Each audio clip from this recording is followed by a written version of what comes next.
ఇది బాధాకరమైన సందర్భం. మిమ్మల్ని ఒక మహిళగా ఒక నిస్సహాయ స్థితిలో ఒక ఇబ్బందుల్లో ఉన్న మహిళని ఈ ప్రశ్న అడగకూడదు.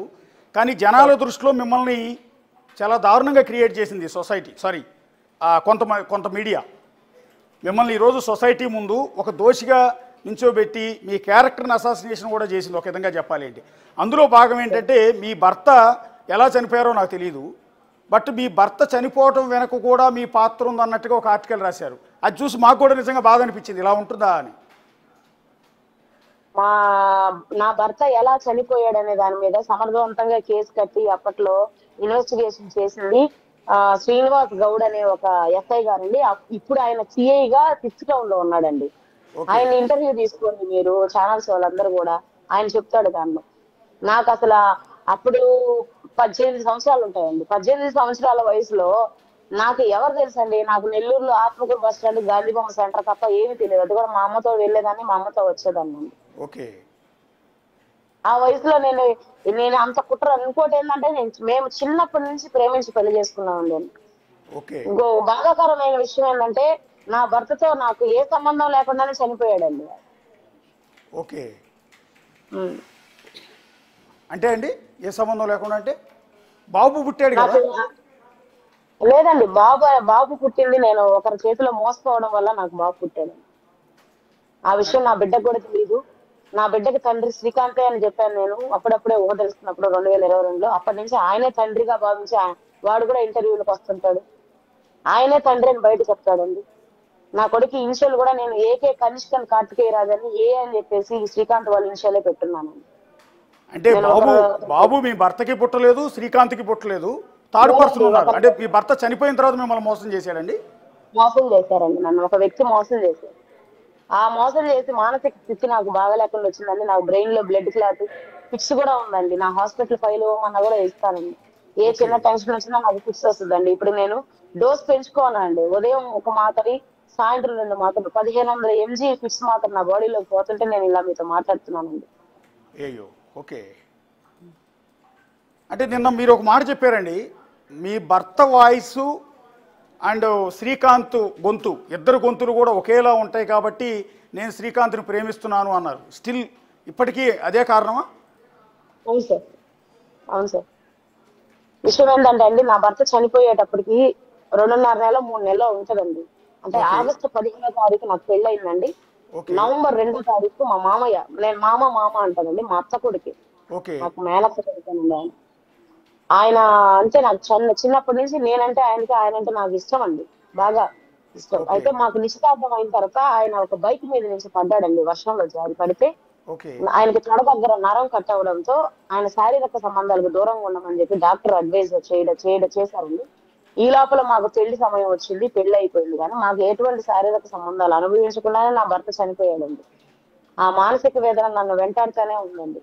నా భర్త నాకు దక్కకుండానే చనిపోయాడు. అట్లీస్ట్ మా పెళ్లి ఫోటోలు కూడా, పెళ్లి వీడియోలు కూడా చూసుకునే అవకాశం కూడా దేవుడు ఆయనకి ఇవ్వలేదండి. మేము చాలా గొప్పగా పెళ్లి చేసుకున్నాం. అంటే అంతలా ఇష్టపడిన వ్యక్తిని చనిపోయిన వెంటనే మళ్ళీ మీరు ఇంకొక వ్యక్తితో కమిట్ అయ్యారు కదా? అంటే ఇది actually me personal issue, but జనానికి క్లారిటీ కోసం అడుగుతున్నాను నేను. జనాల క్లారిటీకి నేనే ఇస్తానండి, ఎందుకంటే రకరకాలుగా నన్ను తప్పుగా వాళ్ళు అనుకోకూడదు. అవును, అందుకే నేనే ఇస్తానండి. వెంటనే కాదండి.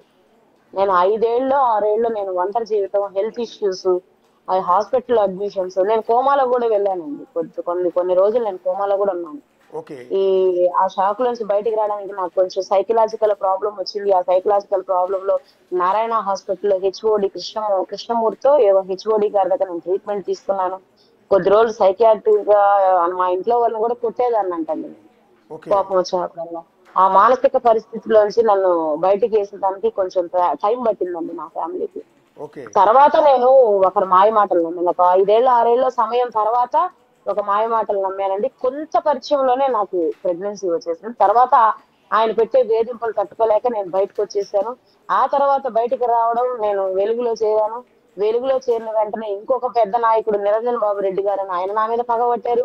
నా ఉద్యోగులు తీసేసేసాడు, నన్ను రోడ్డు మీద వేసాడు. నాకేం చేయాలో తెలియక ఆ కేసులు పెట్టించాడండి నా మీద.